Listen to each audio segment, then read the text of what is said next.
Welcome into another edition of the Buffalo Down podcast. I'm Joe Cali, joined by Justin Siejak.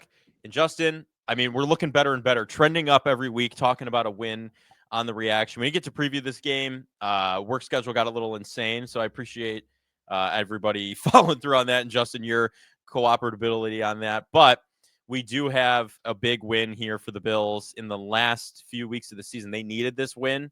This was a huge, it had playoff implications, right? Absolutely. Like this is I dare say a must win for the Bills, and they definitely did so. So I don't really have many negatives to say. I know the past couple of weeks we have gone at the front office in some ways and the roster moves, and I think you can any week because I think you still saw what T. Higgins and what Jamar Chase, well, really not Jamar Chase because Christian Benford shut him down, but what a value of another big receiver is in if your number one gets shut down. But Josh Allen was an alien once again. The defense came up with a couple huge stops. What did you think overall about this game just after the fact? Were you fully satisfied? Was there anything else that you thought they could do a little better? Or what did you feel, I guess? My first takeaway is just how dominant the Bills have been in December, right? We talked about this last show. I think the Bills now increased their last 12. They're like 11-1 in their last 12 in December. I don't know what they kick into gears or whatever in December, or Sean McDermott tightens up the hatches, but they become incredible in December. And part of that is just, playing at Highmark Stadium in this snowy environment. Everyone's riled up. The crowd is fired up. It gives the team a lot of energy. And you saw that. This was this kind of, I think the final score was 39-34. 39-34. Sure, no? Yeah, it was actually, I want to say, it had to have been the over. It had to have. That's close to 70, isn't it? Or is it over 70? It's over 70, yeah. Well, actually, 39-34. That's 73 points, I want to say. The guys were on their P's and Q's yesterday, especially the offense. Even this wasn't even like a James Cook take the ball and go kind of day. It was a good balance of both. This was probably the best Josh Allen game we've seen in the past maybe 4 or 5 weeks. Guy was an alien. There's a reason he's MVP. Did it on the ground, did it through the air. We know the Bengals defense isn't the greatest, and they also were lacking Trey Hendrickson. But that's probably one of the better 4-9 teams I've ever seen. They gave the Bills a great game.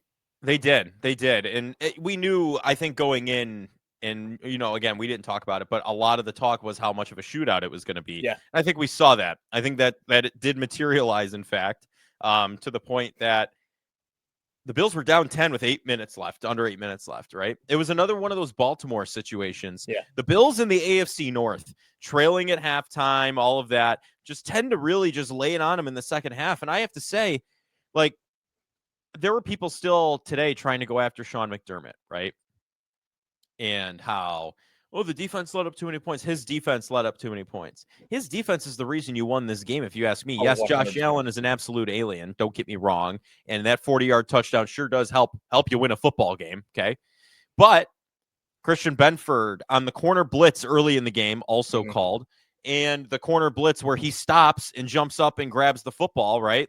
Gosh, you can't really those. That's going to go down as I genuinely believe. Maybe this is recency bias. That's going to go down as an all-timer moment at Highmark. Yeah. You're taking a look at it.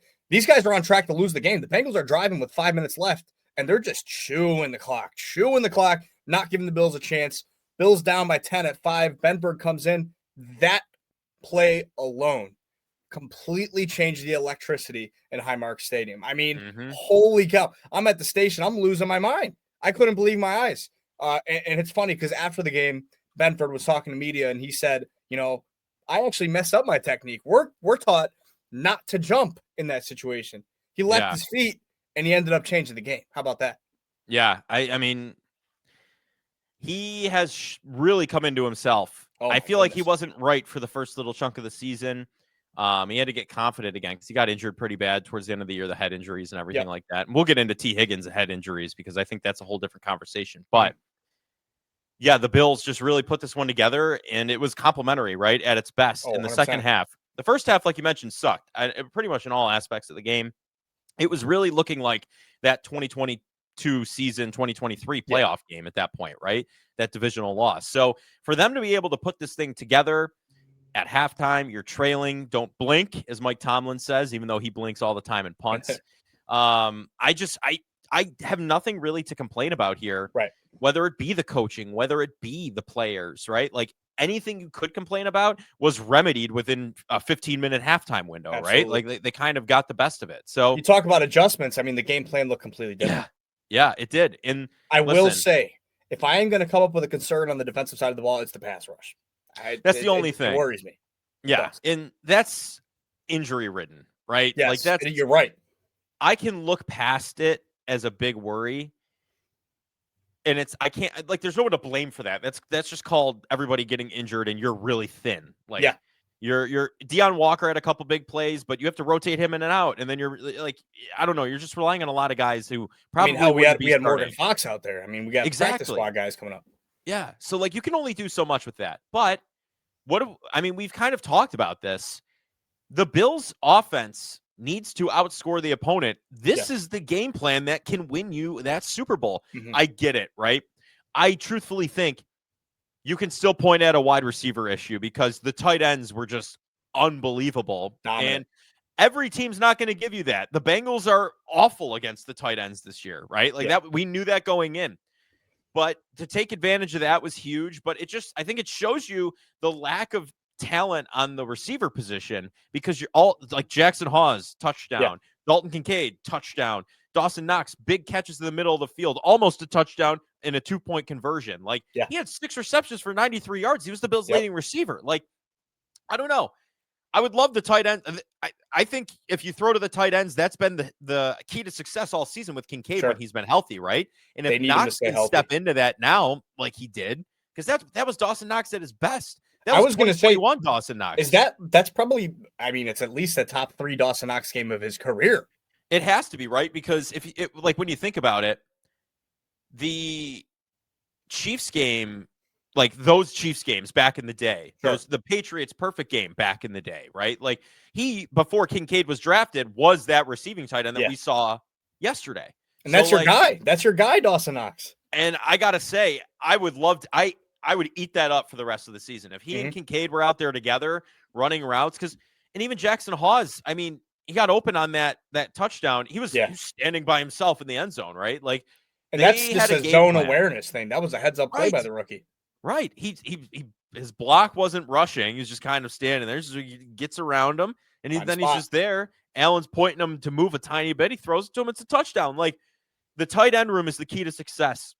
And if the Bills utilize the run game, which they did, James Cook didn't have a career day, but he still had a good day. Ty Johnson had a good day, and Ray Davis as well had a couple good runs.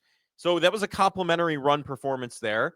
And Josh Allen, of course, the 40-yard touchdown run, and the big scramble on 3rd and 15 to ice the game. Like, I feel like we unleashed Josh Allen, officially, right? The Tampa Bay game was, this could be fun. This could be what we're looking at. Then you go kind of back on it a little bit. You try and not do that because I might understand it. I'm going to be honest with you, because you don't want him getting nailed in the legs and losing them for the rest of the season. Like Daniel Jones, look at what the Colts are dealing with right now, right? Like, saving your quarterback is one thing, and I'm 100% on board with that. But I think we're going to see more of Josh Allen doing what he did now because, I mean, you heard McDermott. You got to be consistent. Like earlier this week, you have to win these games. I think we're going to see a lot of that. What do you think? Do you think we're going to kind of see, as Chris Brown says, the beast has been unleashed? I feel like officially he has now, and this is like their key to success moving forward throughout the playoffs. Yeah, it kind of feels like they took the bumpers off for him, if you will, on this game. And that's how it should be, really. I do get the injury risk with him playing with this kind of style, but man, look how unstoppable he is. I mean, take a second. I'm going to dedicate at least a minute to this throw. The Allen to Shakir touchdown. How did that even happen, dude? I can't even wrap my head around that. Genuinely one of the most bizarre throws I've ever seen in my life. I watch it now, the replay. I can't even track the ball through all those bodies. How did he put it there? I like alien. First and foremost, sicko for attempting it. Yeah, that's an interception. Second, from a lesser quarterback. The arm talent to zip it through the window of 2 defenders off platform. I mean, who does that? There's maybe 5 quarterbacks in NFL history that make that throw. I'm serious, and it's not just Bill's bias. That is one of the most bonkers throws I've ever seen in an NFL game. Yep. And it deserves this segment because it I think we get desensitized to these kind of Josh Allen plays, we right? do. I They need a happen lot so of people frequently. to realize how like one of one that throw is. That doesn't happen. Well, he almost replicated the touchdown to Dawson Knox in the Patriots' perfect game again later in the game, and that's an outrageous throw in itself. And we've been desensitized to that one specifically because he's literally got a toe in bounds as he's going out and he's throwing. Like, that's a normal thing for him. We're not surprised by that anymore. So it's like, you're absolutely right. That threading that needle to Shakir, I think my jaw might have been on the floor. It was absolutely ridiculous. I'm still at a loss for words. I know. Another thing I'd like to touch on in the pass game. Yeah. Maybe not high volume, but James Cook was present in the pass game, and so was Ty Johnson. Throwing and look how to it unlocks everything else. Yeah, look how it unlocks everything else. News 4 caught up with Dawson Knox after the game. And Josh Reed sat down with him and he said, listen, this is the benefit of a strong run game. This is what Dawson Knox said. The benefit of the strong run game opens up things in the short game for tight ends, for running backs. And I think, okay, Joe Brady is finally waking up now. Hey, this stuff's open, and just get it into the hands of your elite playmakers, right? And James Cook takes the screen pass into the red zone. And unfortunately, the next few plays were undesirable. That's got to get dialed in. He fumbled last week. Yeah, let's sit here and talk about that. I believe that's now 4 fumbles in the last 3 games for James Cook. Yeah, I'm not liking that. It does a little bit, but I think he'll rein it in. I feel like he goes through some of these spurts where he'll drop some passes, he'll fumble some footballs, but he kind of does come out on the other side of it. Yeah. I personally, at that point, I didn't want him really touching the ball again, because if that was going to be a trend in the snow game, I was like, let's just avoid the equation altogether. Let's go another route. And they ended up pretty much doing so. I don't think they went back his way on a big run like that again. So, yeah, I don't know. And then that weird call, like what was the officiating doing in this game? It was on crack. I don't know what was going on there.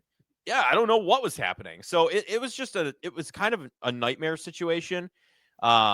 In general, but I gotta say, I can look past that because they won. If that's the reason they lost, we'd be having an entirely different conversation right now. That was a momentum killer. That could have been a season altering play. First and foremost, hat tip to the defender. I forget who made the play, but holy cow, to jar that ball loose at the half-yard line, potentially giving your team a chance to get the ball back, and negating a touchdown. I mean, that was an elite level play by the defender. Again, I'm sorry, I can't remember who did it, but props to them. At the same time, the fumbles concern me. They do 4 fumbles the last 3 games or whatever the number is. I believe it's something like that. But again, your offense wouldn't be in the position to succeed without him. So you live with James Cook and you die by James Cook, and we don't die by James Cook very often. Well, it's the same thing we say about Josh Allen, right? He's going to throw the interception here and there. You got to live and die by him. And sure. I think they're going to do that by both of these guys down the stretch. You paid them both, right? So you're going to have to get through that and deal with it how you will, however you may. But I think they're dialing it in. I really think they've found their style of football they need to play. Pittsburgh was the first step because you just showed you can obliterate a team on the run without question, right? Just physical in the trenches. And you're not afraid to just run the same play 26 times in a row because they're not changing. Teams now know they have to change and alter their game plan to stop you. Otherwise, you are going to keep exploiting the same weakness. And you have the jack of all trades at quarterback too to fall back on if they do stop the run game, right? I think. And this was without Spencer Brown, by the way. This was, and they were very effective. I think my problem this season has been the living and dying by the run game and not having another answer, right? Sure. This was the first game I felt like, oh my God, they're a double-edged sword right now. You don't know what they're doing. Like, and Allen ran some play action. When the run got going, it was a play action pass called. Like, it was a little more creative. I mean, it was just, this was the game they needed, I think, to really start getting hot down the stretch. They figured themselves out. And I got to say, I've been hard on Joe Brady this season because I think he's had some pretty head-scratching moments as the offensive coordinator. That was probably his better game. But also, is it just me? Or did it feel like Josh kind of had more of a a say in what was going on down there. It felt like Maybe. those. I feel like he kind of down there was like optioning out of things, stuff like that. Like maybe he is just starting to be like, you know what, I'm just gonna do this. Like we're gonna Yeah. win this game, and he knows if it comes down to it, he's got the tools to do it. I went from being confident after being not confident at all. By the way, I've rebounded quite a bit in the other direction. Tampa gave me some confidence back. Then you're kind of hot and not, so you don't really know what to make of this team. Yeah. But then you end up putting together a game like this that's consistent.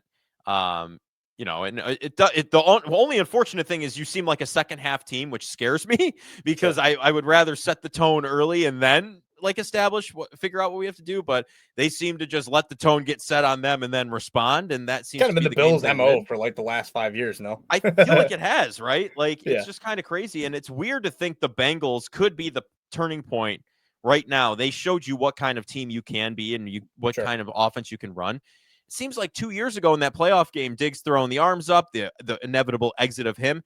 They are the reason you are built the way you currently are right now, right? Sure. They sent you into the everybody eats wagon and all of that pretty much indirectly, but it's intriguing to me how the Bengals do just kind of tie in a little bit to the history here. But what do you think? Like, do you think this is a competent way they are going to be able to, I guess, make a playoff run? Because Yeah. I'm going to be honest with you, Justin. I still think they could win the division because the Ravens can play the Patriots. And then Miami is kind of winning here. I get it. Yeah. It was against the Jets without Tyrod Taylor, but they've won 4 out of their last 5. One against the Bills. Like they're kind of playing pretty well right now. They're playing for their coach, which I'm all for. They could take the Devon Patriots Achane out. is incredible for them. I mean, he's just like the engine of that Exactly. offense. Yeah. If they could take the Yeah. Patriots out in the final week, the Bills win the division because it goes to conference record after that because Sure. they'll both be the same record in the division. And if the Bills beat them, that's a head-to-head, right? So it's like there's still a window here. I know it. Sure. I know it might be close, like pretty much Yeah, cracked open. You go to New England this week. That's the cards kind of fall in your hands a little bit there. You control a bit of your own destiny. To answer your question, I do think this recipe is sustainable for the offense, at least on the offensive side of the ball. I'll start there. Okay. The tight ends are just so critical to the success of the offense throughout the rest of the season because, like we said, receivers didn't give us much. The only receiver touchdown comes from Shakir, and that was all Josh Allen. Yeah. Props to Shakir for catching the ball. Difficult catch, even more difficult throw. So that was Josh Allen. The tight ends showed up, like we said. I want to bring up a stat that I put on Twitter last night because it kind of puts things into perspective of just how important, specifically Dalton Kincaid is to this Bills offense. Okay. Josh Allen with Dalton Kincaid on the field, 135 attempts, 6 touchdowns, 0 interceptions. Josh Allen without Dalton Kincaid on the field, 215 attempts, 13 touchdowns, all 10 of his interceptions. All of them. Whoa. When Dalton Kincaid is not on the field. Yeah. That's how critical of a piece that this former first-round pick, you invested, a good amount of capital into him. He is so important. And that's why when he's on the field, he's a home run player. He's been incredible. Dalton Kincaid's health is the catalyst of the rest of the season. I'm telling you. He needs to prove that he can stick with the big guns. We've seen him get banged up. He had, obviously, the hamstring injury and even, the knee injury had a flare-up this week. We were unsure if he was even going to play. He had the brace on in practice. Comes out, he's activated, which some people were already like, okay, maybe you could have waited another week. But, hey, they felt he was ready to go. Doesn't see a single target in the first half, which, coincidentally, the Bills' offense struggled in. Second half of the game, he gets in the end zone. Josh is looking his way more, and things look a lot more fluid. I think Dalton Kincaid is the X factor of this Bills offense for the rest of the season. I think you're 100% right. I'd love to see a tandem X factor between Knox and Kincaid because I think both of them are very valuable. Because when the only positive yardage they were getting in the first half was from Dawson Knox, pretty much, right? Like those big catches, those 30-yard passes, pretty much right out of the gate. So, like, I think we're fine. I mean, was this Ken Dorsey's vision? Like with like I feel like we're kind of there. Like he wanted the double tight end sets. Like that's what he wanted, right? what's the best way to win right now? It's with both tight ends out there, right? Well, check this out. Sometimes we're sitting in 13 personnel with 3 tight ends. Yeah. So and it's working. Yeah, I would love a tight end attack. And I think this game was the indicator, and I hope they just go with it. I really hope they run with it. Just use the tight ends in the passing game, because you're not going to be able to be stopped. You're going to be Allen to tight end, and then you know what? They're going to think you're throwing to the tight ends. Then Shakir might get open. Coleman actually had a grab, right? Like, you might be able to free some of these guys up if Palmer comes back, right? We don't know what's going on with him, and it doesn't sound great from what McDermott said. He's not in a great place physically right now, but with some of these receivers like Palmer coming back, if he does, I think you could have a really good passing game here to end the season. If the Bills remain the 5 seed, like if you're okay with it, let's move into playoff seeding real quick. If the Bills remain the 5 seed, you're playing Baltimore or Pittsburgh, right? Which you love those matchups. A-okay either way, because Baltimore's defense has become an absolute slice of Swiss cheese from the last time you played them. They're not healthy. Lamar Jackson is playing through something. He does not look. Yeah, he looks like a shell of himself right now. He's still getting a lot of points in fantasy football league somehow, but he's not looking great. Derrick Henry, if you know they're going to run, you can just sell out against the run, and they tend to stop running with him in big moments. They did it against Cincinnati, and they did it against Buffalo in week 1. Remember that? That was a big reason the Bills were able to come back. They just stopped utilizing Derrick Henry after his fumble. So, like, Derrick Henry's kind of on the slide. Their wide receivers just are meh. Like, Zay Flowers could easily be bottled up. They haven't given him anything. Mark Andrews they don't really utilize Mark Andrews. Isaiah Likely fumbles into end zones and can't get his toes in bounds. Like, I don't know. It's just like they're gettable. The Steelers, you just beat the brakes off of. It doesn't matter if Aaron Rodgers is out there or not. It doesn't matter if you've seen them twice a year. They're going to expect you to run. Now you can throw to the tight ends. They're not going to know what's going to come next. And then, honestly, this might be absolutely like recency bias of a good game from you, and I want to get your take on this. Are you really that nervous about Houston? Because I think so. I think they're legit. They're hot right now. I think they're hot. I think they're legit. But you kind of get the benefit of a divisional game if you do match up with them in the playoffs. Sure. You've seen they've thrown everything they have at you defensively. Allen got sacked 8 times. You were down. I mean, you ended up being concussed Deion Dawkins and a one-shoulder Spencer Brown. Exactly. Like, do you think now, if the Bills really figure out a passing game, how to get the ball out quick to some tight ends or throw maybe more than a bubble screen against them, right? Like, they were close. They almost won that game, in all seriousness.